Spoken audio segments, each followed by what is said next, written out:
It's where Christianity and culture meet. This is the intersection of faith and Maine. Now, here's Greg Chandler. Culture wars is a dangerous concept.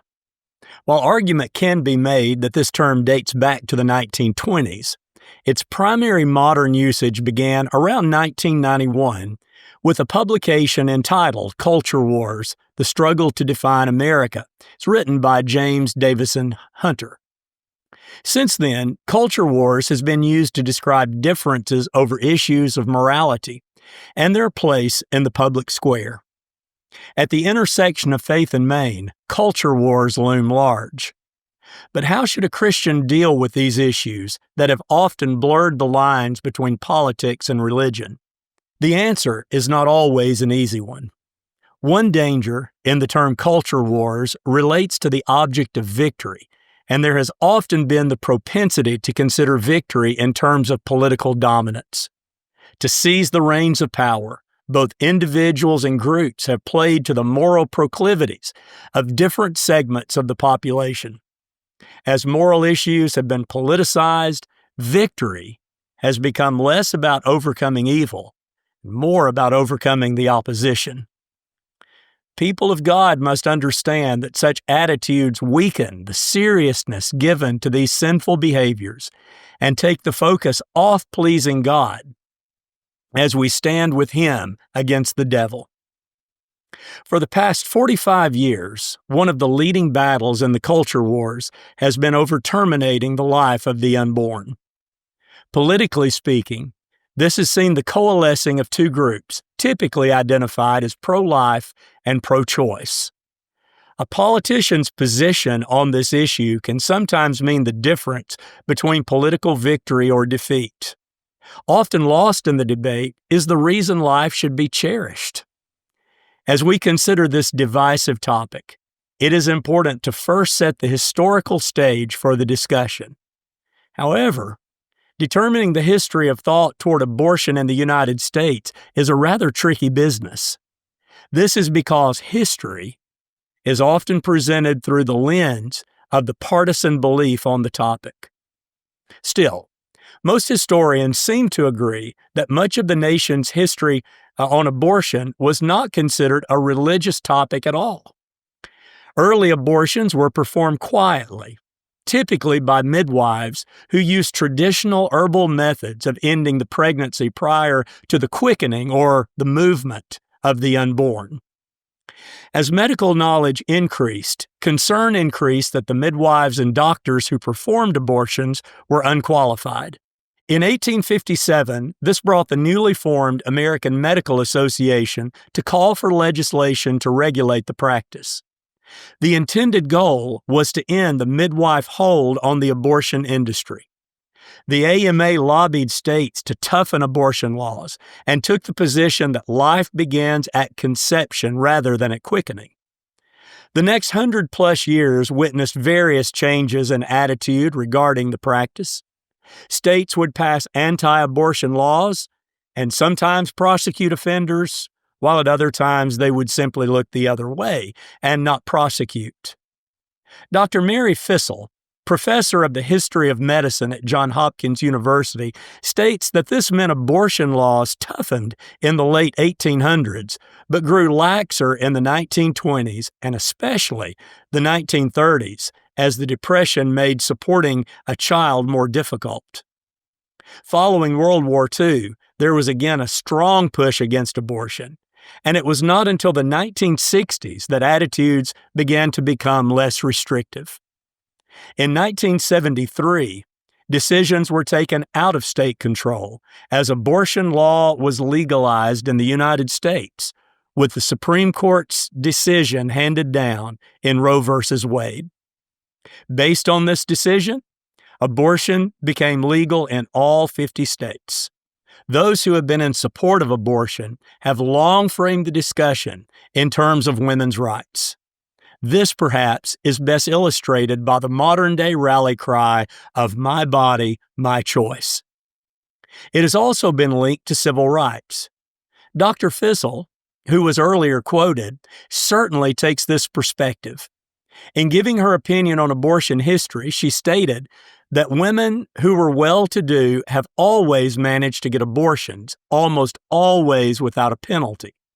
But God help her if she was a single, black, working-class woman. Even more direct is information on the side of Planned Parenthood, an organization very much associated with abortion rights. On their website, the organization gives its version of abortion history and includes the following quote: "It is clear to see how deeply abortion bans are rooted in white supremacy and patriarchal strongholds when we look at the history of Black women in this country. The tradition of disregarding the humanity of Black people is part of more than 400 years of white supremacist systems in America. Although abortion was legal throughout the country until after the Civil War, there were different rules for enslaved Black women than for white women." Later in the article, it states this: "Starting around the time of the Civil War, a coalition of male doctors, with the support of the Catholic Church and others who wanted to control women's bodies, led a movement to push state governments to outlaw abortion across the board." Interestingly, the article contains no discussion on the rights of the unborn. Just as legal and social opinions shifted over the years, so too did religious ones. Once known as a Catholic issue, abortion has been a topic of Roman Catholic theology for centuries. However, it was not until 1869 that Pope Pius IX declared that abortion at any stage of pregnancy was grounds for excommunication. About 15 years earlier, Pius had proclaimed Mary's Immaculate Conception as the official church dogma. Therefore, his later ruling on abortion was to remain consistent with this teaching. Protestant beliefs on abortion are much more difficult to pinpoint for two main reasons. One, the vast array of groups that fall under this umbrella term, and two, the lack of writings on the topic. A sampling of pre-1970s opinions expressed by Protestant leadership shows somewhat of an ambivalence toward their topic. Beliefs coincide with the typical response from American culture as well as Catholic thought prior to the year 1869. Abortion is wrong only when movement is detected in the fetus. Even after the 1973 Roe v. Wade decision, most Protestant groups did not come out in strong opposition. Political opposition to abortion began to mount with the formation of Baptist minister Jerry Falwell's Moral Majority. Throughout the 1980s, Baptist fundamentalists and other morally conservative Protestant groups became convinced that life begins at conception and abortion is wrong at any stage of the pregnancy. While Protestants may have previously been lethargic on this issue, many conservative Protestants were either reminded or convinced that the life of the unborn was to be valued and protected. The voices of these religious conservatives have proven powerful. From 1980 through 2020, every Republican president has identified as pro-life. Now, while the rhetoric surrounding Donald Trump's 2024 return to office has softened in tone somewhat toward abortion, early actions in his administration indicate continued sympathy toward the pro-life movement. Besides the president, many Republican congresspeople, governors, state officials, at least in word, support the pro-life agenda.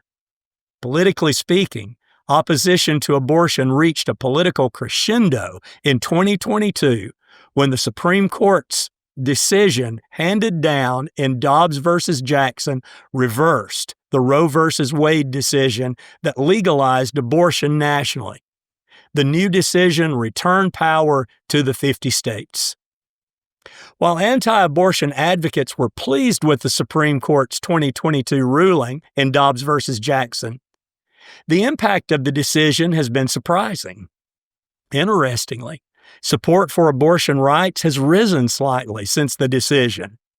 Also, some states that might have been considered as potentially pro-life have seen voters support laws to ensconce the rights of women seeking abortions. The Dobbs decision seems to have brought some to reconsider their views. Someone once quipped that citizens of these states have come to believe that there are 3 times that abortion is okay. In the case of rape, when the mother's life is in danger, and third, whatever situation I'm in. While sociologists will certainly sort through these trends in coming years, it does demonstrate that changing hearts through love for human life, rather than through politics, is the real means of creating a pro-life movement with substance.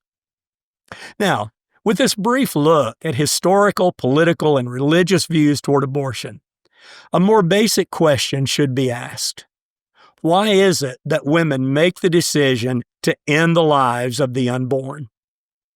Recent studies have been conducted which shed light on this answer.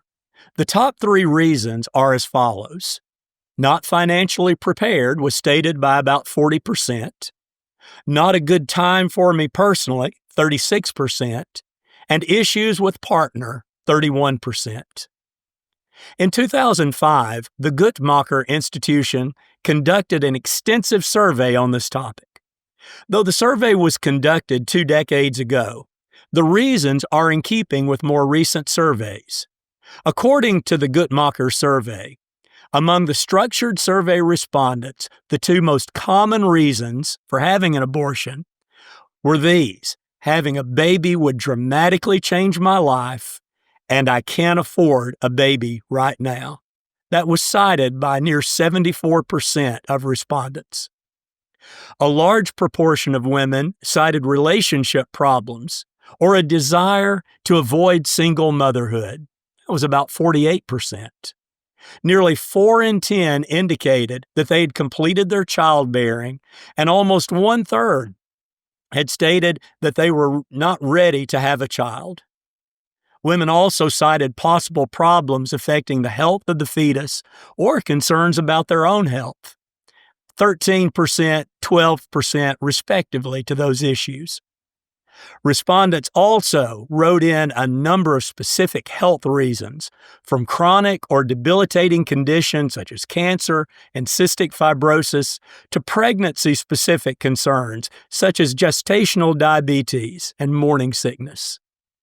An additional explanation to the above statistics also proved enlightening. The most common sub-reason given was that the woman could not afford a baby now because she was unmarried. That was stated by around 42%. Though much more could be said about both the politics and religious history of abortion in the United States, as well as exploration relating to the reason abortion is chosen, one thing should be very clear for the people of God. Abortion violates God's fundamental protection of life. What, though, does this mean? Well, let's relate it to this modern era of at-home shopping. Anymore, it's a pretty common thing these days to get a box filled with protective bubble wrap. This is to keep valuable items from sustaining damage via shipping. As we noted in the last episode, God considers life valuable, and in a sense, He has sought to put this metaphorical bubble wrap around life. This includes a child being born to a loving married man and woman. This type of home provides the best opportunity for the child to grow into a successful human. More so, He wants a loving home to be a place where he is loved. This gives the child the greater opportunity to become fully human in God's definition of the term. Of course, there are occasions when this is not the case. Still, single parents, loving grandparents, concerned friends can help a child grow in godliness. When God's plan is respected, life can and will flourish. This is where the people of God are needed. But what can we do to help create this kind of environment where life will be chosen? We're going to talk about this in our next episode. For now, this is Greg Chandler coming to you from the intersection of faith and Maine. Be sure to subscribe wherever you get your podcasts and visit our website at faithandmainpodcast.com.